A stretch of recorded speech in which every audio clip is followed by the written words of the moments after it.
come to order. Dr. Burton. Yes, good evening, board members and community employees and students, and welcome to this great meeting on this great day of May 17, 2016. At this time, I'd like to introduce Dr. Adriana Garcia, who's going to lead us in an invocation followed by the Pledge of Allegiance. Please stand. Let us reflect on how to best serve the students and staff of Southwest ISD. Allow us to work together well, to listen and respect each other's talents and skills, and to be watchful and mindful of the responsibilities we hold as a governing body. May we rejoice in the privilege of watching our students grow into enlightened citizens of the community, and may we maintain focus on the dreams and aspirations of those we serve. In your name we pray. Amen. Please join me in the flag. I pledge allegiance to the flag of the United States of America and to the republic for which it stands, one nation, under God, indivisible, with liberty and justice for all. Honor the Texas flag. I pledge allegiance to thee, Texas, one state, under God, one and indivisible. Thank you, Dr. Garcia. Yes, ma'am. Thank you.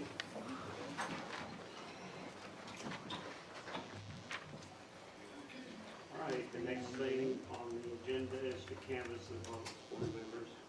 We have Mr. Brandon Chris, who's going to bring that information to our board this evening. Yes, we're here to canvass the votes and declare winners of the May 7th, 2016 school trustee election.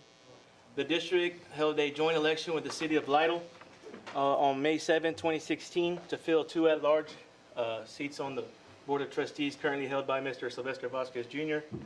and Ms. Ida Perez-Sadolkin. There were a total of 4 candidates running for these two positions. Early voting took place on Monday through Saturday from 8 to 4:30 p.m. between the dates of April 25th, and May 3rd, 2016. Voting was conducted from 7 a.m. to 7 p.m. on Saturday, May 7th at the following locations: Southwest ISD Administration Building, Bob Hope Elementary, Sky Harbor, Big Country Elementary, and Lytle City Hall. Votes cast early in person and on election day were cast on the Ivadronic touchscreen equipment. The district had 226 requests for ballots by mail and 86 ballots were received. The district did not receive any provisional ballots cast. The results from the ballots cast, we had 420 ballots cast. Felipe Vargas received 76 votes. Chris Villarreal received 54. Sylvester E. Vasquez Jr. received 300 votes, and Ida Perez-Sadolkin received 316 votes. It's the recommendation of the district that the board approve the canvass of the 2016 school board election results and declare as winners Mr. Sylvester Vasquez Jr. and Ms. Ida Perez-Sadolkin. Do we have questions? Anything, board members? So moved. Motion. Second. Motion's been made and seconded. All those in favor say aye. Aye. Opposed, no. Motion carried. All right, Mona, will you give these two young people a vote?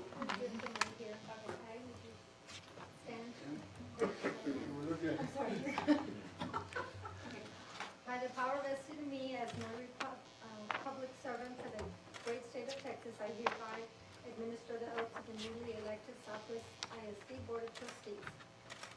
Do you solemnly swear that you will faithfully execute the duties of the office or trustee for the Southwest Independent School District for the state of Texas, and will, to the best of your ability, preserve, protect, and defend the Constitution and the laws of the United States and of this state? And do you furthermore solemnly swear that you have not directly nor indirectly paid, offered, or promised to pay, contributed, nor promised to contribute any money or valuable thing, or promised any public office or employment as a reward for the giving or withholding a vote at the election in which you were elected, so help you God? So I'd just like to say on behalf of the district, congratulations to Ms. Sadolkin and Mr. Vasquez, and thank you guys so much for signing up for another 3 years. And you obviously have overwhelming community support, and you have our support, and we thank you for your leadership in our community. Thank you so much. And I think you guys deserve no applause.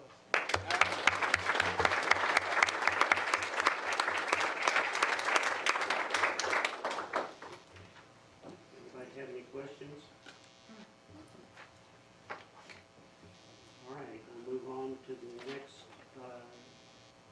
thing on the agenda is where we actually do something that we've got to watch. We turn the deal over to the superintendent. Anytime you do that, you really got to watch yourself. Mr. Superintendent, sir. Just going to savor this for a few seconds. You going to get even now, sir? It is my privilege to now open up the floor for nominations for the office of board president. I nominate Mike Frazier for the office of board president. I second. I have a nomination, and Mr. Mike Frazier to remain as board president, and a second from Ms. Ida Sodolkin. Are there any further nominations? Those in favor, say aye. Aye. Those opposed? Motion carries. I hand the meeting back to you, Mr. President. We did survive then. It was scary for a second. The next office up is for vice president. Are there any nominations? I move that we elect Mr. Sylvester Vasquez. It's my honor to nominate him for vice president of the Southwest Board. I second. The motion's been made and seconded for Sylvester Vasquez to be vice president of the Southwest School Board. All those in favor say aye. Aye. Opposed, no. Motion carried. The next office up is for the board secretary. Do we have any nominations? I nominate Ms. Ida Sodolkin for the office of board secretary. Second. The motion's been made and seconded for Ida Sodolkin to be the board secretary for the Southwest School Board. All those in favor say aye. Aye. Opposed, no. Motion carried. And the last office up is the assistant secretary. I nominate James Sullivan. Second. The motion's been made and seconded for James Sullivan to be the assistant secretary for the Board of Trustees for Southwest School District. All those in favor say aye. Aye. Opposed, no. Motion carried. All right, moving right along, the next thing on the agenda is the recognitions. Yes, we have some really exciting recognitions. We have our Students of the Month, and we're also going to meet some pretty phenomenal students from our high school and some other folks. I'd like to turn over to Dr. Garcia and get started. I'd like to just say something. We normally have our recognition recipients walk around the horseshoe. I'm going to say with the card here today that we would not do that. So if anyone would like to congratulate, we can do it immediately after recognitions. Wait a minute now, you guaranteed this thing was going to fly. That's not true? Next year. I'm sure Bob can make a slide.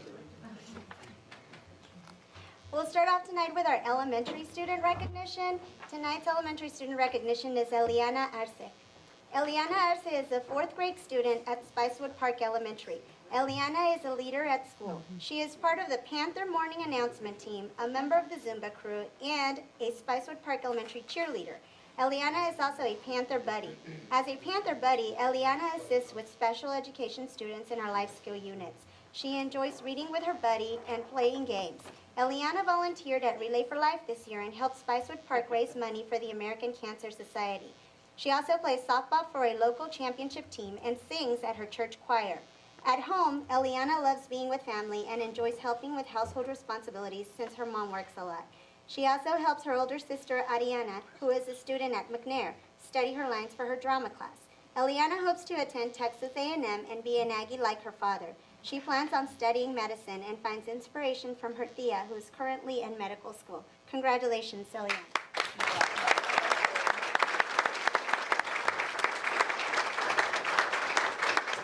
Can you repeat that last part? She wants to be an Aggie? Like that. So next on the student recognitions is Miranda Zuniga. Southwest ISD is proud to recognize Miranda Zuniga, an 8th grade student at McCullough Middle School. Miranda has experienced a wide range of accomplishments. A member of the National Junior Honor Society, she was elected to serve as her chapter's president. She has also taken great pride in being one of this year's Millennium Scholars. Miranda's efforts to do well in school have not been limited to the classroom. With a winning attitude, she participated as a member of her school's basketball, tennis, and soccer teams. Outside of school, she has helped mentor elementary students. She also has helped coach a youth soccer team. She desires to attend Baylor University, where she would like to study law. Her dream is to one day become an immigration lawyer. Miranda has stated that her greatest source of inspiration is her family and friends. Congratulations, Miranda.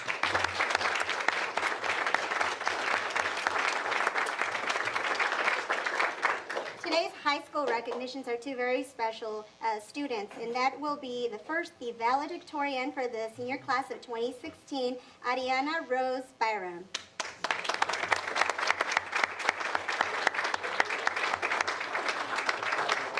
Ariana has been involved in Southwest High School Band for 4 years and a clarinet section leader for the past 3.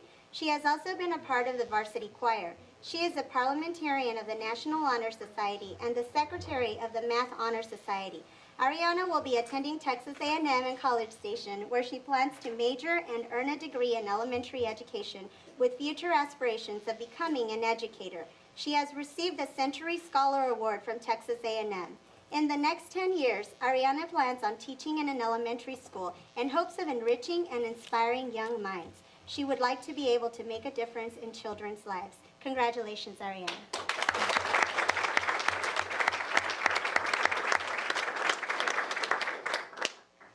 And our next student recognition is for our salutatorian, Christy K. Gallegos, class of 2016.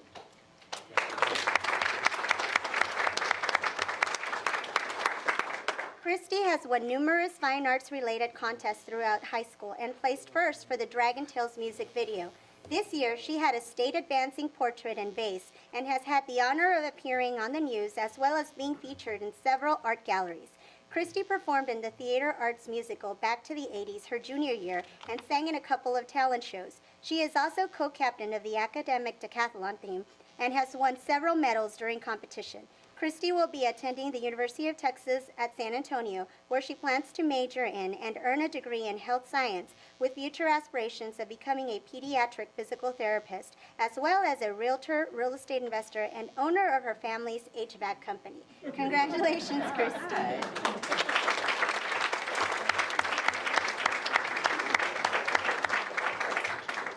So we'd like to take this moment and honor our parents and family as well, and we'll do it in sections here. So our 2 students of the month, parents, family members, would you please stand and be recognized if you're with us here this evening?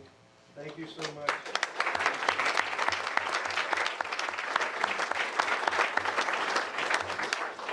And our high school graduating valedictorian, salutatorian, would our parents and family members please stand up?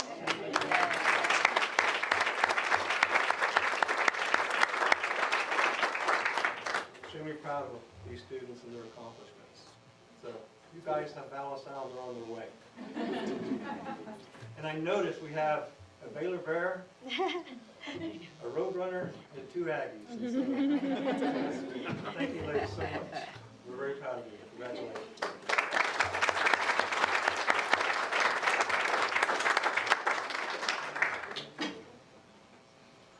And at this time, we will be moving on to our community recognition for the night.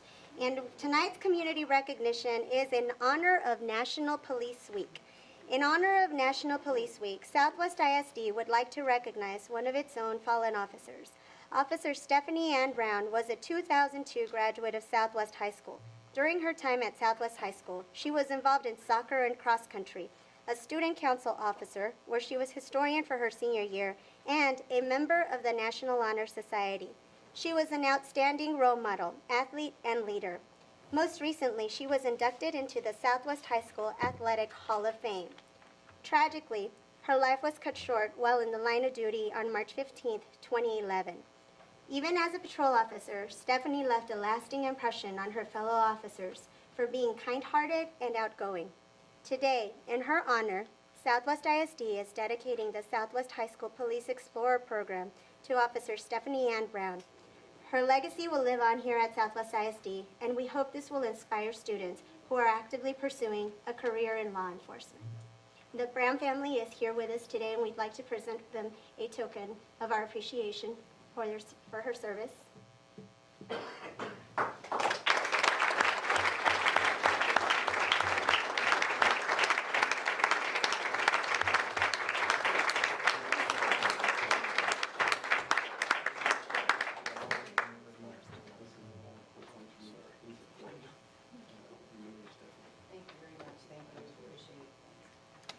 So what we would like to do at this time is ask our police explorers to come up for a quick picture. I have to mention right now that actually here with us today is Gabriel Quintanilla. And Gabriel, if you could please wave and introduce yourself to the family.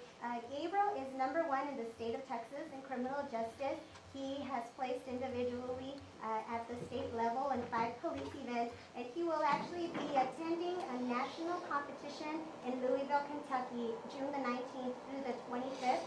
So we wish Gabriel the best of luck, and Gabriel and these police explorers are exactly what we would like our future police officers to be like, and they will always keep the in memory of Stephanie Brown. So thank you, and if I could have the police explorers join the family, please, for a picture.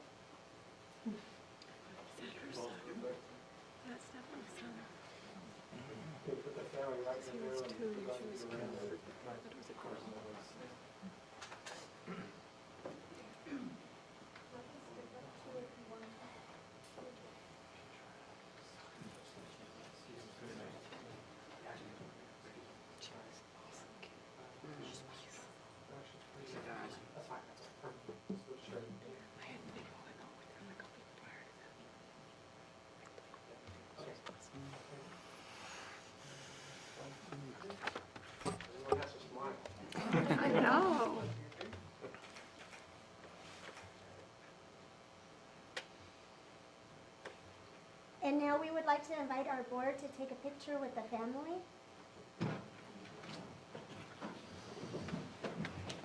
And our police explorer patches will be also honoring the memory of Miss Brown. And so their police explorer patches will be redesigned in the next few weeks for next year so that they could always have her in memory.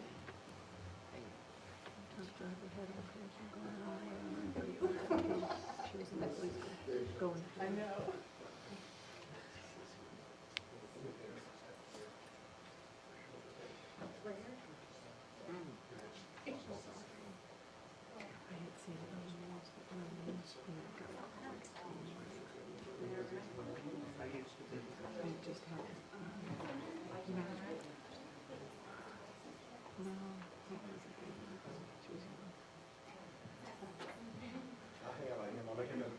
Make it look better, I need it.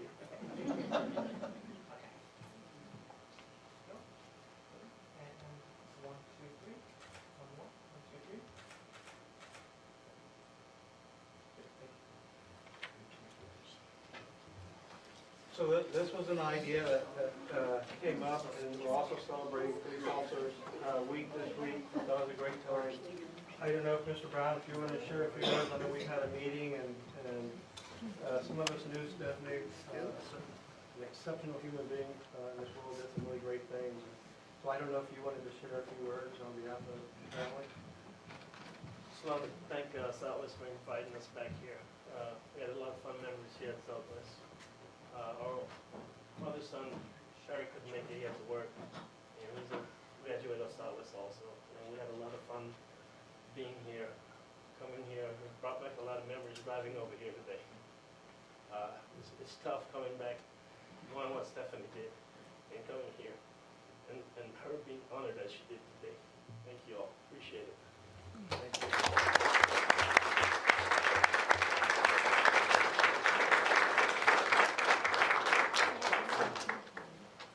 you. Next is an item of information. I have to admit my first mistake this year. If y'all will look down to item number 6. We need to take care of that, although it'll be exactly the same signatures as before, but we need a motion on the board signatures for the year. So moved. Second. The motion's been made and seconded. All those in favor say aye. Aye. Those opposed? Thank you. Now we need to move on to items of information and go to item I. Dr. Garcia. So today we have with us the Southwest Engineering team who is going to make a special presentation to the Southwest ISD Board of Trustees.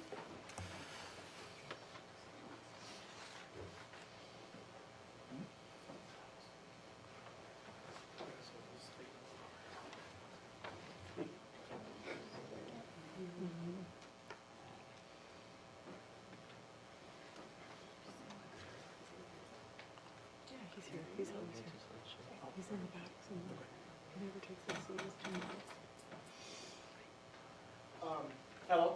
Hi. It's a pleasure to see you all. So at the Shellico Marathon, there were 7 countries represented throughout the Western Hemisphere from North, South, and Central America. So it involved many teams.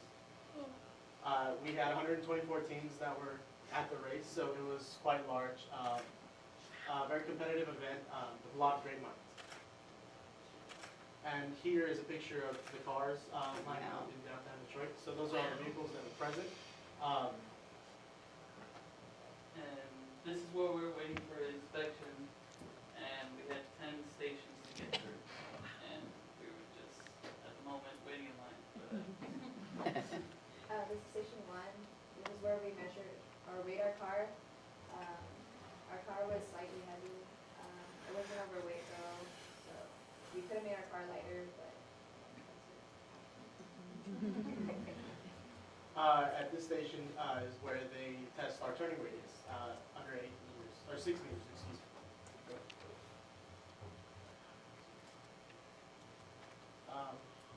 At this station is where they find the vehicle dimensions to see that we satisfy them, make sure our track width is acceptable, our height is acceptable, and the length of the vehicle is acceptable. in station 5, we had an incline in the track. There's an incline that we have to test our brakes on. So here, we wanted to make sure that we could test our brakes on and off. So basically, we had to make sure that our car wouldn't break or mess up on us. And we had to fix our brakes a couple of times, but we finally got it done. Here is a safety test where they hook basically a hook to the driver's harness, and they lift the driver and the car itself to see that this safety harness satisfies the rules and that the driver's safety is ensured. At this station is where we reached some more complications. It was at the fuel cell station. So this is where they check our wiring and our fuel flow system and plumbing, yes. And here is some of our team members that could not make it due to their spring concert. They are rewiring the fuel cell due to a judge spraying an unregulated bottle of hydrogen into our sensors, so we blew it out. And quite a bit of things happened, so it was. And here's us receiving media coverage from Shell, so they took video of us and took pictures. And, I believe some of them are on the website, on the Shell website. They had their own videos as well on their own website. And this is us on the actual test track after we got past inspection. We made one lap around the test track, and afterwards our fuel cell would just drop down to 8 volts, and our fuel cell would just shut off, and it would keep doing that to us. So after the test track, we brought it back to the paddocks, which is the area that our cars had to be placed in, and we were we testing the load on it to see what was going on, and as we were testing it with the brakes, it had no complications whatsoever. But of course, once we put it on the track, it would just drop our fuel cell down to 8 volts, and our fuel cell would just shut right off. And one solution that one of our team members provided to see and diagnose the car was to put the GoPro inside of the vehicle to see what our fuel cell was telling us. So we saw it from our phone, and we saw that our voltage was too low to actually move the car. So that was a great initiative from one of our team members. And what we've learned, what we learned was that our vehicle was heavy. There were cars that weighed 70 pounds, so they were completely carbon fiber. They were amazing. And we found out that we were one of only 2 vehicles that had suspension, so that was a luxury that the driver got, the others didn't. We found out that we don't give up. We're tenacious, we work hard, we want to represent Southwest as highly as we can. And what we learned that needs to be implemented is we need to get our car done earlier because we received some components of our vehicle late. We didn't have time to test and see what our car did, but we hope that we have the opportunity to make another car and return to Detroit and show Detroit and the Western Hemisphere what Southwest is and what we can do.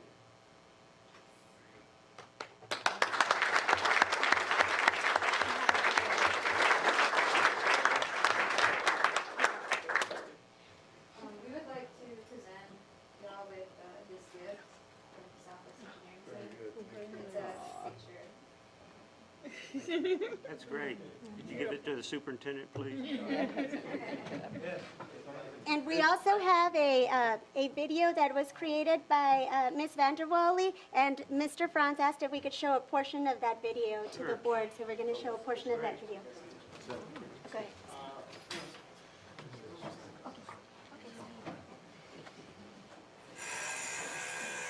One of our kids from last year, he probably never made 5 days a week to school in the whole year.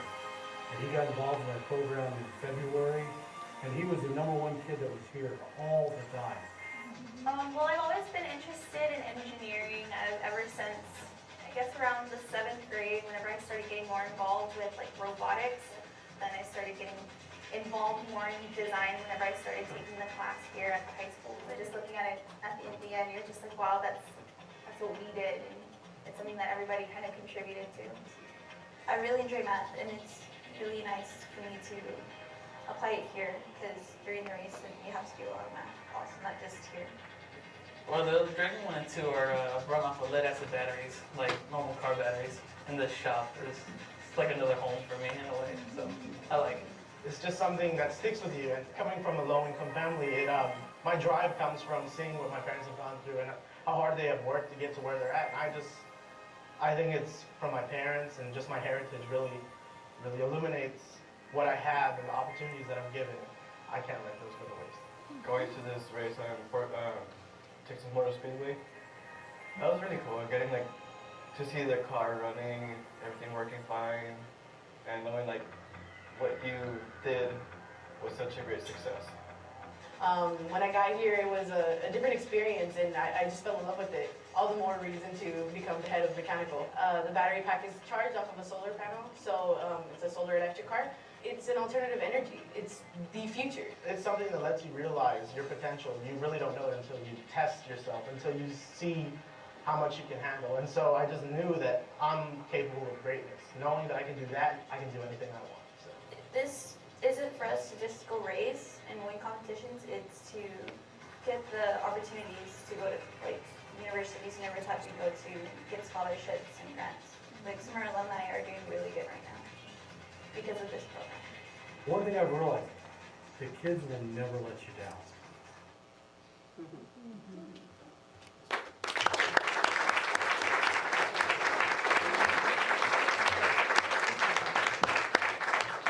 I'd just like to add a few things I think that our SWAT team left out.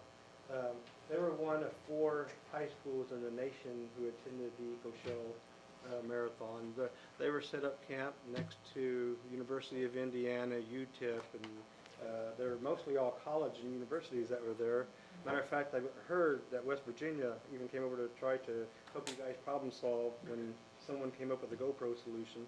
And so it's, our kids are getting outside, our time zone, going other places, and rightfully so. And with the support of our friends at Toyota Manufacturing and some other people that Mr. Franz has brought into our district, it's been phenomenal.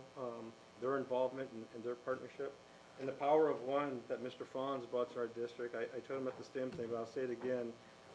He's been a jewel, actually a diamond, to Southwest ISD, and we're extremely glad to have him working with our students doing some incredible things in Southwest ISD. Congratulations again, we're so proud of you guys.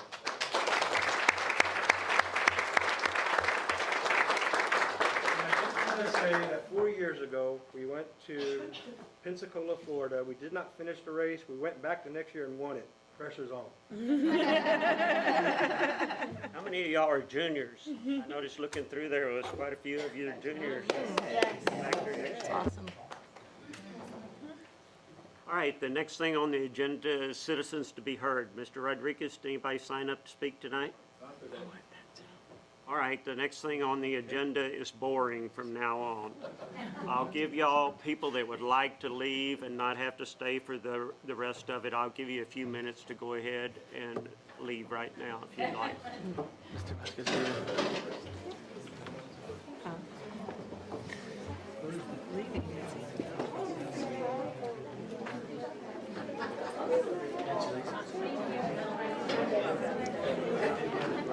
I was waiting.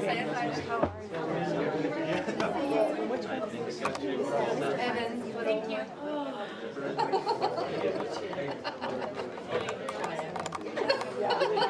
How's Eric? He's doing well. Doesn't get any easier, does it? I've never shared with you. How are you, Dad? It's great to see you. I was telling Sarah, I had played volleyball with Stephanie a couple weeks prior to the incident. We were playing in the club league. Yeah, it was the first time I got to play with her instead of coaching her, but I remember that night and I had seen it. She running everywhere. She carries that thing everywhere. It's like runs over your toes. Congratulations. I think you guys are doing great. Yeah, we had played volleyball in our league at McCullough. Yeah, it was crazy. Good job. Anyway. Yeah. And it was just weird because I hadn't seen her for this longest of a time, and then we play in this tournament together against each other. Our teams never played, but, you know, and then like it was like weeks later, but it was so like, you know, that it was just almost like God put that there, you know. So good for me. I got to. So, but anyway, so good for you, parents. Thank y'all for being here, and thanks for sharing her with us all the time. She was awesome. So you're welcome. So, and Coach Kaufman, you know, Sarah's my Coach Kaufman, right? That's my sister-in-law. So I told her we were doing this, and she said, please tell the parents I said hello. So she thinks about her all the time. We talk about her on our 4 o'clock runs all the time. So anyway, thank y'all for everything. Thank you. It's good to be here. Yeah. We'll do more. It'll be good. Thanks. You too. Bye. Have a good evening. I actually wanted to pull something up too. For items and information? Yeah, like I actually want to pull up the PDF of the whole board meeting. Can I log on here real quick to something?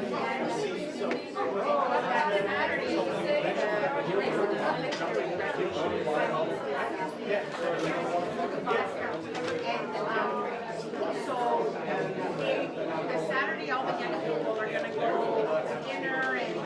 The heck, you're like on there. Going to the graduation. She asked me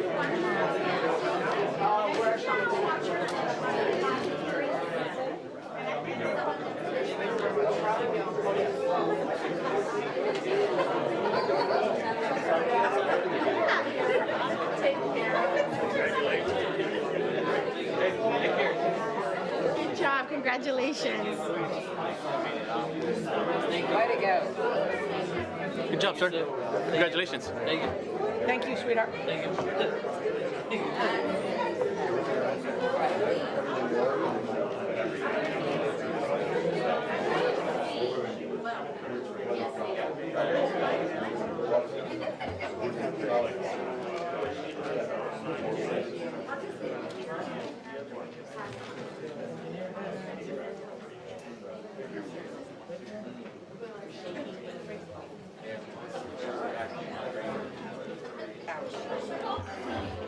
I'm just getting out now. All right, board members, let's go ahead and get started. The next thing on the agenda is the consent agenda, board members. You've had that in front of you. Yes, sir. Are there questions? No. I move. The motion's been made and seconded. All in favor say aye. Aye. Opposed, no. Motion carried. Now we'll move back to items of information and go to construction. Good evening. We're going to give you the construction update for Legacy High School and Resnick Middle School. We have Brad James with Joris and Rafael Bedoya with Fluger Architects. Oh, we got music? That's awesome. There's always music to it. You must be a UT grad. There's always music. Take it. Okay. We will always turn it off. Yeah. Sometimes it's rough. What happened? They're waiting for him to finish passing the paper up. Video today is really short. I mean, it's finished? We're getting close. Just putting a bow on. Middle school's really close. Thank you. Thank you, sir. Oh my gosh, look at this auditorium. There's a lot of sunflowers out there. Getting close, man. Look how green it is. Whenever y'all ready. We need to go look. I want to go see. All right, we're making just one big circle today. That's the high school. The roof is done. Our first pass at it. With this last hail, we do have a claim that we're going to have to redo a lot of it, which is only good. It makes for a thicker roof for the school district. But looks like our ball fields are well underway. We've got our outfield fences up. Our football stadium and track is ready. Our tennis courts and the canopy are complete. We have just been approved with the logo for the synthetic turf on the field, so that'll be coming up here shortly. Our practice fields are planted, as you can see there, and our competition field for the middle school is almost rooted enough to where we can start mowing it, treating it for weeds, and getting it ready for school. Tennis courts are finished over there as well. We have hydro seeded throughout the entire site, on this side of it anyway, for the middle school, so it should be ready to go for the school year. Parking lots are complete, signage is done. We're in good shape on the middle school. We're to the hardest part though. Finishing is always the hardest part, so it goes slow from here on out. And that's the rest of it.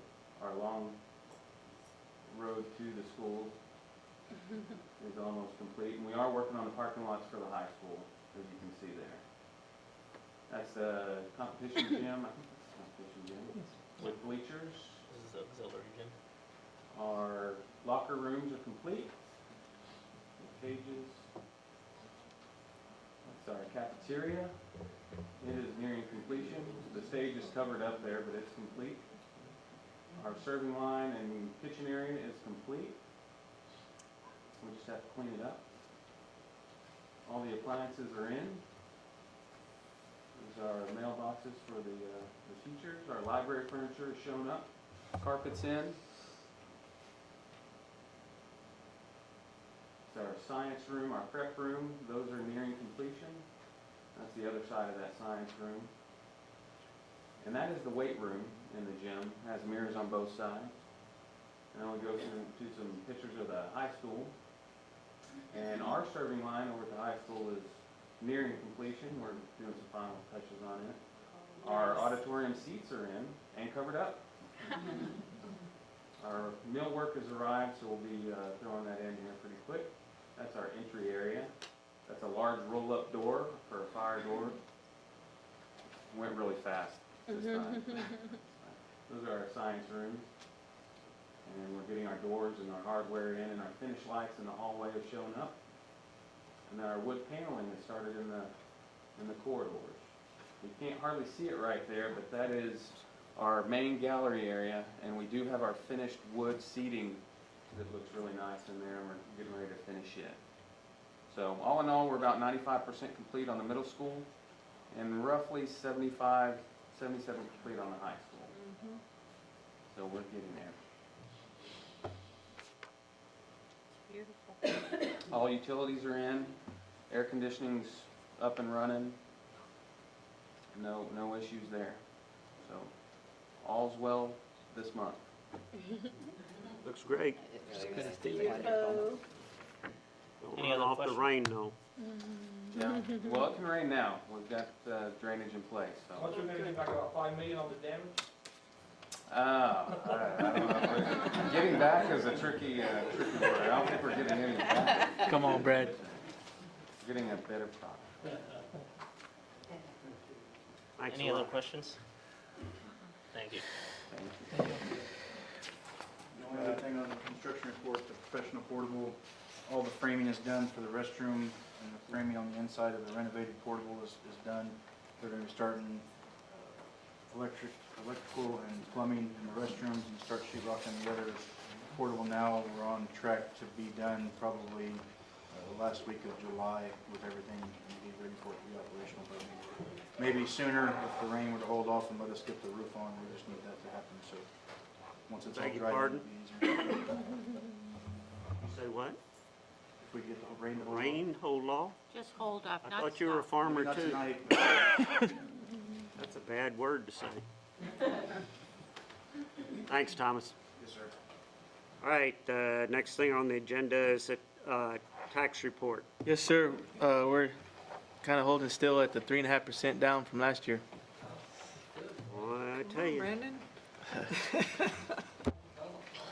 thought we paid someone for that. I don't know, new guy on the job, taxes down, less money. Yes, sir. Isn't that company supposed to be collecting those taxes? Yes, that's for this year, and they started April 1st.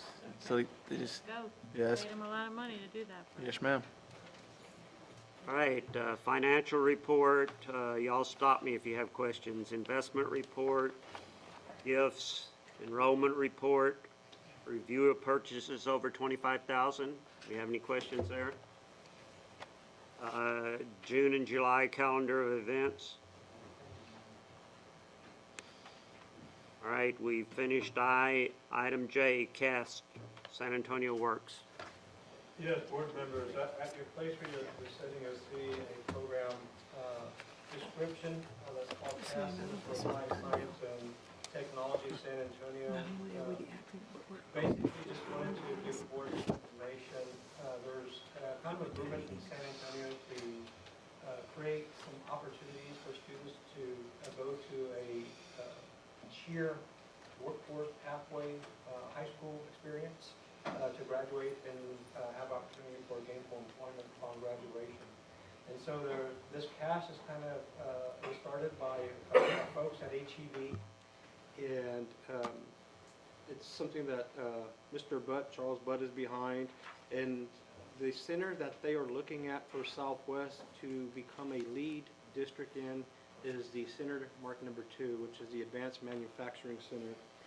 That's going to teach students skills in welding, logistics, AMT, quality control, robotics, and pre-engineering. And so we've been asked to attend a meeting recently in the last 3 weeks, and to hear about the program, to hear about the opportunities. And the whole purpose behind this is to do things in advanced manufacturing. Some of the robots at Toyota Manufacturing cost about $500,000, but it'd be virtually impossible for every school district to get a robot. But maybe we can put one in one place, and then we can share that experience with participating school districts. I think they're expecting at least 7 to 9 school districts to get involved. So CAST 1 is going to be a financial IT center, and it's going to be part of SAISD, and it's going to be downtown. It's going to be part of that program, and some of our students, if they chose, would be able to go to school there. CAST 2 location is selected at the ACCD South Campus, the one off Fontana Road, that I understand is going to be part of the ACCD 2018 bond to build a state-of-the-art high school. And all I would like is a green light to continue moving forward and talking to them. I think some folks have seen the healthy K through 12 STEM opportunities we are creating for our students, and that we have a very stable and supporting board, and we would be that lead district. We wouldn't be in charge of it, but we would basically hold the meetings of all the co-op districts, getting input and provide opportunities for all of our students to participate in this. I don't have a lot of details because everything on here is subject to change as it evolves, but I do recommend that we stay part of this because I think there's nothing good but for our kids, and that's what we want to do. I'll try to answer any questions if you have any at this point. What did you say about a high school? This CAS 2 Center is going to be a career high school, basically. And so right now, the facility that's at ACCD South Campus is not the most welcoming state-of-the-art facility. And so that was one of the conversations. So my understanding is that that's understood, and there will be actions and movement and conversations to build a state-of-the-art facility there that kid would. Yes. Would they be under ACCD jurisdiction or a district? Yeah, what's? It would be under a co-op of districts with a lead school district. Okay. And who is the lead school district? They're asking us to be the lead Okay. district for CAS 2. Okay. CAS Center 2. Okay. And so there's nothing to approve or not. I would just like the green light to continue the conversations moving forward with the idea that we are okay with becoming that lead district if everything works out. Yes. Anybody else? Comments, questions? All right, moving right along, item K is the STAR results. Yeah, Lisa Bolte will be presenting on that. You have the information in front of you, but I'm going to go ahead and pull it up here as well so that our audience can see. So on March 29th and 30th, our 5th graders and our 8th graders took the first administration of math and reading STAR, and we've received those results back. When you look at these results, you need to keep in mind that the scale score has changed. Last year, the scale score, the number of questions that the students had to get correct to be considered satisfactory, has changed. We're now on a progressive scale score, so every year that number is going to move up until we finally reach panel recommendation. So even with that change, if you look at the comparison of the district to the state, you can see in 5th grade math and 8th grade math, we are now higher than the state. Yeah. In 5th grade math, and we've increased both of those. So our 8th grade is still on a good trajectory forward, and we're closing that gap. In reading, we did take a small dip. Again, remembering that the number of questions has changed that the students have to get correct. And in 8th grade reading, we had a gain, and so we're closing that gap between our scores and the state. So it's a very good trajectory, and of course, they'll be taking their second administration. They just did their second administration last Monday and Tuesday, so we'll see these scores increase when we combine the first administration and the second administration together.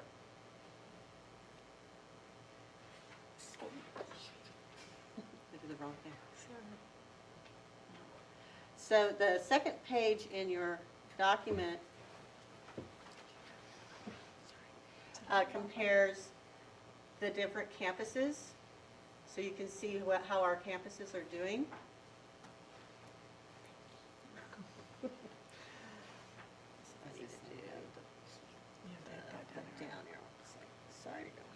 Okay, so as you can see, we have quite a few campuses who have increased in math. The majority have increased in math, and we have the majority are also higher than the state in 5th grade math. So we're exceeding the state average, and so that's what we'd like to see. In reading, of course, remember as a district we took a small dip, but we have quite a few campuses that did have a gain, and we have quite a few campuses who are either equal with the state or are above the state, even though we, as a district, we had that slight decrease. 8th grade we're very pleased with because we had gains across the board at every campus in both reading and math from last year, and so we're closing that gap between us and the state in reading, and of course Scobie is higher than the state in math, so we're very pleased to see that, and we're closing that gap at all campuses, starting to narrow that gap at all campuses.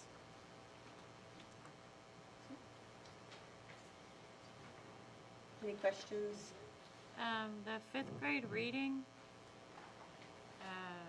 what do we think happened there? I think we saw a dip across the region as well. I mean, I didn't, I think we did a comparison. We don't have that in this presentation, but I think that the entire region saw a dip, and I would assume that the state did as well. I haven't looked at that data. I mean- These are kind of points until you have a point of reference that compares you to everything else as the data comes out.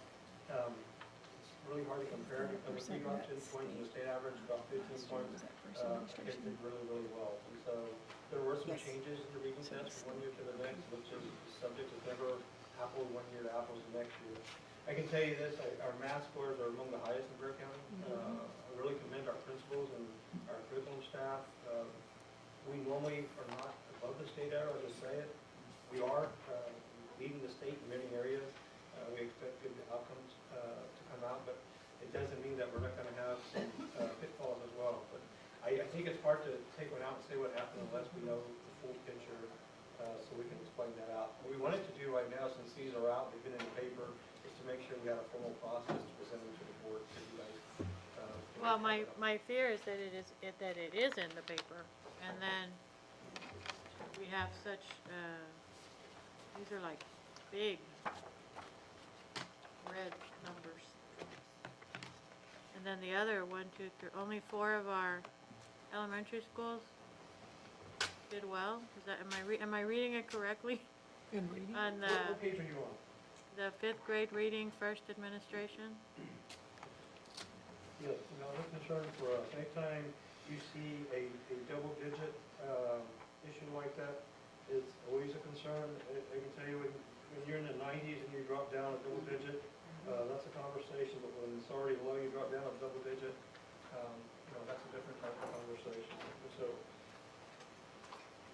when you look on Could here, there be a mistake, or no? I mean, could it be a mistake? Like, all the testing irregularities that they're having? Maybe it's not really even a true picture. It's hard to believe that somebody could go down that much in 1 year. Unless I'm reading the numbers wrong. I'm not a math person, but I'm going to say it's a mistake. I'm going to say, I don't think we can really answer that until we get to the item analysis aspect of it, and all the data comes back. That I agree with you. I think seeing double digit one time is something you see 4 times.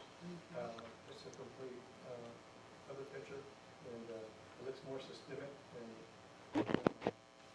one issue was happening somewhere. So I definitely think it needs research.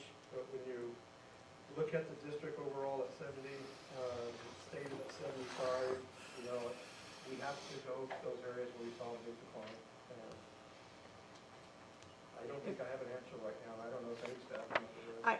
I think the other thing to consider would be to look at students. This is raw data. This is kids who tested in our system this year, and kids that were on our snapshot. What would be more interesting for me on this picture is to see how this group of kids that were with us in 4th grade, how they actually performed.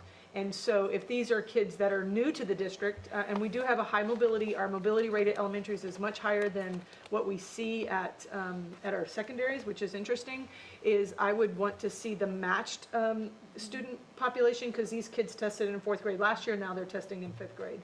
And so I think that would give us a better picture of performance than just looking at raw data. And we're waiting for the second, Administration is just for the results in order to do that in-depth analysis. Is that what you're saying? Okay. Well, I think we need to get to this area. And this is the page with the bleakest outcome. We spent time on the other pages, but this definitely needs our attention, because something happened somewhere. And so we need to look at it by region, by neighboring surrounding school districts, and bring all that information so we can see how everyone was impacted by those changes. Some campuses, they weren't impacted at all. It's like you have to ask the question, why? What was different? Other comments, questions?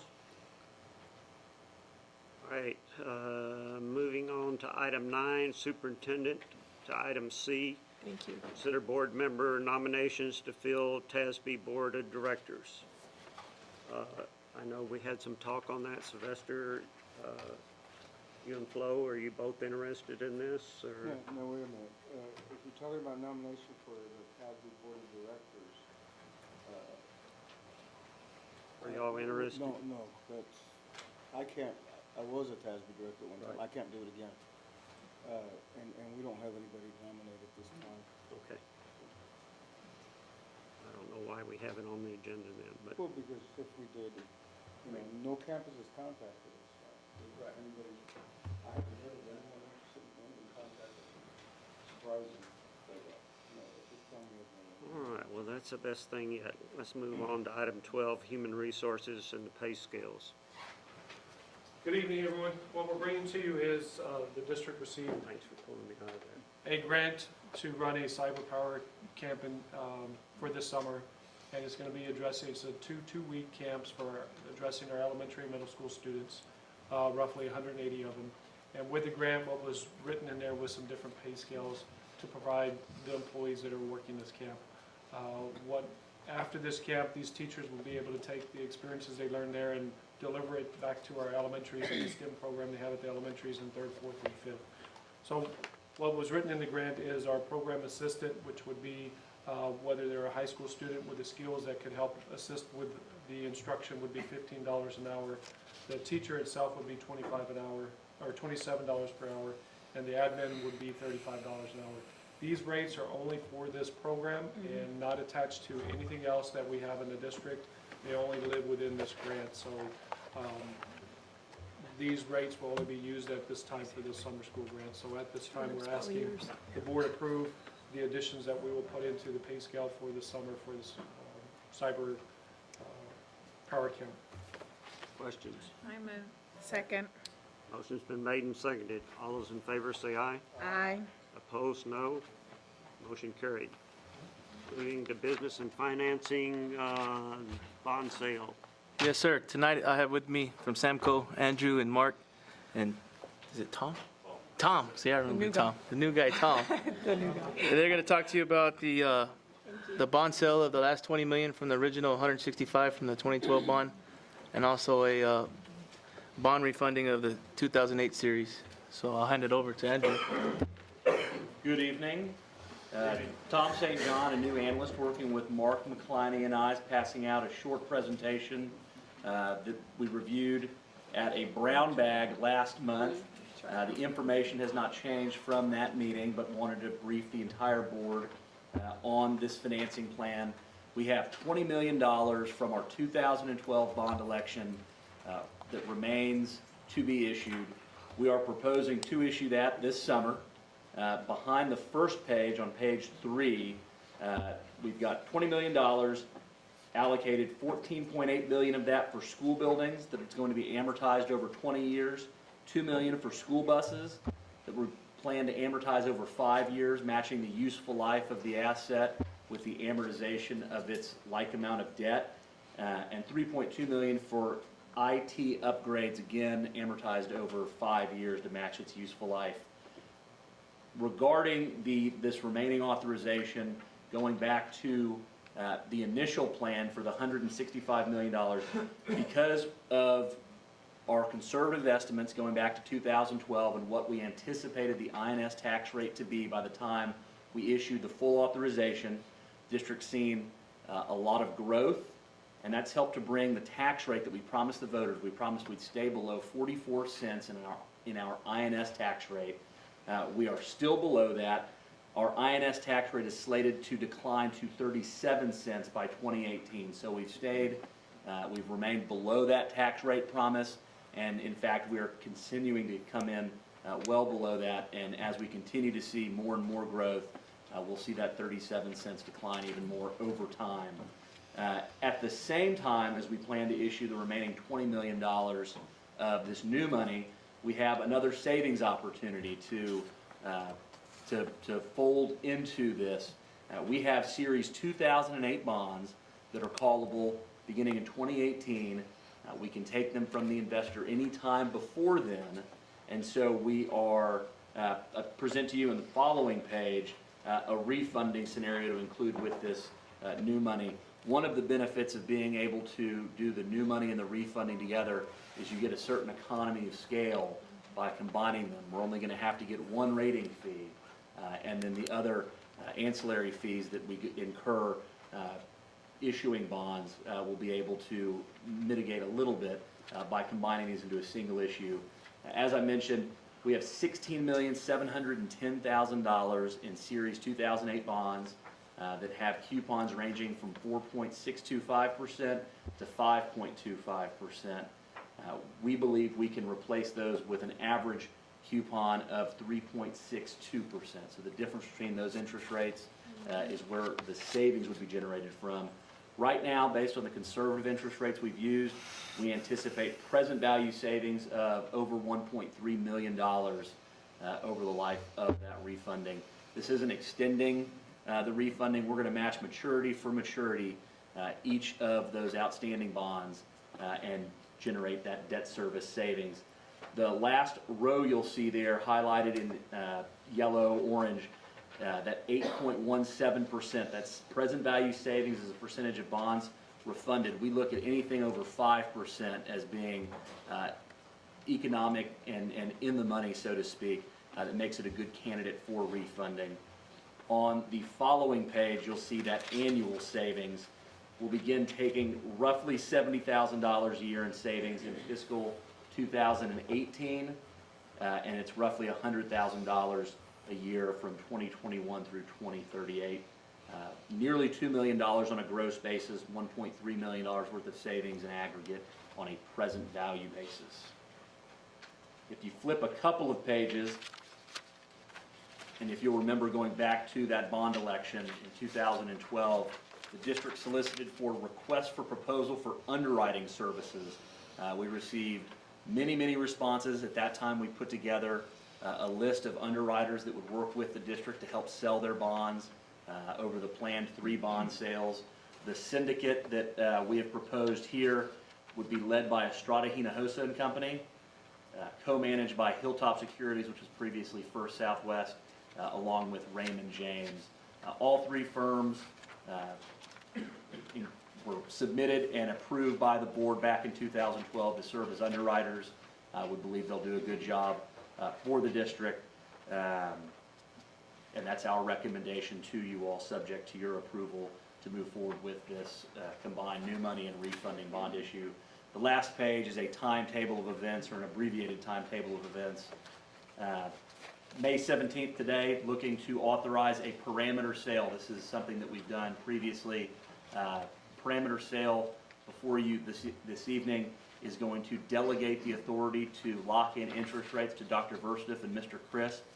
We would anticipate entering the bond market and locking in interest rates July 12th, so long as we meet certain parameters of the bond sale, present value savings in excess of 5%, and not to exceed par amount, which would be set by the $20 million in authorization, as well as the outstanding bonds to refund, as well as a couple of other key parameters. So long as we meet those parameters, Dr. Verstiff and Mr. Crisp, in reviewing the results of that sale, would have the ability to enter the district into a bond purchase agreement, selling the bonds to the underwriters. We anticipate that'll take place on July 13th. The pricing date is fluid, and one of the benefits of doing this type of bond sale is it allows us to time our entry into the bond market so that we're getting the best interest rates in a given day or week. So if the market's moved away from us for any reason whatsoever, we could decide not to enter the market that day, come back another day where we believe we can get stronger interest rates. This would have us closing right now around August 9th. That would have the last $20 million in your bank at that time. Seems like an awful lot of time from May 17th to July 12th. One of the things that we did in putting this timetable together, and this planning started several months ago, was we wanted to have our preliminary values and our certified values in place before we sold the bonds, so that we could structure the refunding and the new money to set our tax rate appropriately, and we can only do that after we have a good idea of what our taxable values will be. That's why we're planning to sell in July. Other questions? Second. Motion's been made and seconded. All those in favor say aye. Aye. Opposed, no. Motion carried. Thank you, sir. Thank you all very much. Thank you all. Thank you. After it takes us 6 months to sign all this stuff, we'll get back to you. That's how come we have 2 months in there. Takes that long to sign everything. All right, consider approval of change order 3. Good evening again. So the next item is the consideration of approval for change order number 3 for the outside sewer project. Bartek Construction was the general contractor of the project, which is now finalized and complete. This is to bring back or credit back the unused owner contingency in the amount of $5,962.93. Our recommendation is that the board approve change order number 3 to Bartek Construction for a decrease in contract from $800,847 to $794,884.07, or a net decrease of $5,962.93. Questions? Need a motion? Also move. Motion's been made and seconded to approve change order 3 on the off-site sewage project. All those in favor say aye. Aye. Opposed, no. Motion carried. Moving on to item 14, approval of Autism Treatment Center contract. Yeah, and we have Rob Robinson that will be explaining that one. Hi, how are you? This is a very unique, I'm sorry. This is a very unique situation that we're in on this particular one. We haven't had to ask for this in the past, but we have a student-specific issue that has to do with, well, the student. And because of that, I want to just kind of give you... Thanks, Rob. He's too It's the nature and severity of the situation has caused us to ask for this. This is staff's recommendation in the best interest of the school, and it was a ARDC decision. Right. That we make this placement now. It comes at a cost to the district of almost $50,000. It allows us to get inside this issue and study it further. But at this point in time, making the placement through July 31st is the recommendation, correct? Right. And there's a lot of personal identifiable information that Mr. Robinson cannot go to. But we would be glad to answer any questions at a later time. Is this only, we're only doing the next 4 months? Is this to assess the situation and figure out if we need to continue for the following year? Or are we already making the decision that this is going to be for the future? Through July 31st. And Gives then- us some time to get into this situation, see what our options are. Anytime you ask for a residential placement, you have to have a plan to bring them back. So we have to meet certain goals and certain things have to happen. Now, there is a possibility that he would stay next year, but again, that depends on where he's at. And just so you all know, there's a high-cost fund that you can apply for through the state. We weren't able to do that this year because it had to be done before April 1st, and his placement was after that date. So next year, we would qualify for that, and they'll pay for up to 70% of that. Is this like is he gonna, are we just during the school day, or is he living there? No, he's there 24 hours a day, yes. And he doesn't go home on weekends or any of that, and it has to do with the programming. Okay. So that's an essential component of it. Need a motion? I move. I second. Motion's been made and seconded. All those in favor say aye. Aye. Opposed, no. Motion carried. All right, one more thing, sir. Yes. Could we have Mr. Would you give us a high school contract report before we go on to one more thing? Sure. And then we'll have Mr. Pettis for the academy so that our board knows the dates. The graduation. Yeah, and the graduation. Good evening. 2 weeks and 2 days will be the hour filling up and the Alamo Dome. We started off the school year with about 776 seniors. We're at 783. We've gained some moved in, some moved away, some couldn't stay away. So we kind of brought a few back. We started off the year with 113 kids that had not passed one or more of their EOCs, We have not gotten our scores back from our English part yet, but that number is down to 37 seniors at this point we're waiting on English EOC scores to bring them in. So we think we should be somewhere around, depending upon some kids that didn't even show up, around 8 to 13 kids probably that will probably qualify for Senate Bill 149. So at this point, we're looking at pretty much everybody being able to walk the stage at that point numerically. We have 50 right now that are beating them over the head to finish working on their grades and edgenuity that have just kind of been lackadaisical this past spring.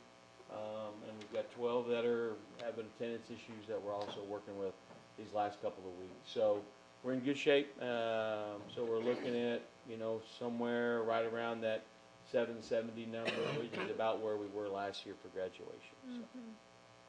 Let me translate part of that. Beating them over the head means we're assisting them. That's correct. That is correct. We are applying everything we can, but I haven't gotten to that yet. We're on video now. Hey, it's okay. I've been on it all my life. So actually, we're really doing some great things. And just so our board knows, the state released an IGC, the Individual Graduation Committee, which is what Mr. Black referenced, the data from last year. So we'll have some reference numbers that they feature around that movie, so that we can kind of show you that comparison data as well. All right. Appreciate it. Mr. Pettis from Southwest Academy. Good evening. I'm going to request that I be the opening act next year. It's hard to follow those numbers. For Southwest Academy this year, as of today, we have 27 graduates that have completed. They are done. We have another 53 that are pending. So we're looking at about 80, okay, for this year. 31 of those 53 that we have completed all of their tests, and we're just awaiting them to complete their credits. Hopefully that'll get done pretty soon, and they will be ready to walk on June 1st. We have 11 we're still waiting on test results that may qualify under Senate Bill 149. Again, once we get those English 1 and English 2 results, we should be able to knock these guys out. But again, when it's all said and done, we're looking at 80 grads for Southwest Academy this year, which is a 25% increase over last year.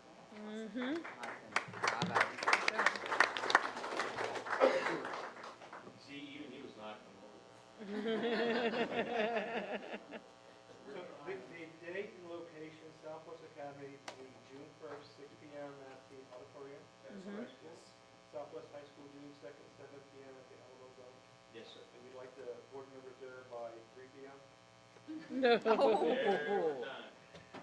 No.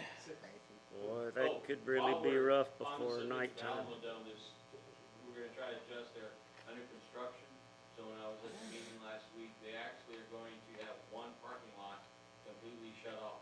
So they're going to suggest parking on the southwest, I think it's lot C. So we're going to try and get out more information on the website itself on all the parking. This Thursday, barring heavy rain, we have the Walk Under the Arches. It'll be right out here. We do have a plan B, which is to move it to May 27th. If it does get rained out. We have talked about Traders Village, but we'd like to keep it under the arches if we could. Yeah. So we do have a backup plan. Anything else? Anybody? That's Thursday, right? What time did he say to me? James said he wanted to go home, but we can't go home yet. I have to read these numbers, James. Under Texas Government Code 551.001-551.146, go into executive session.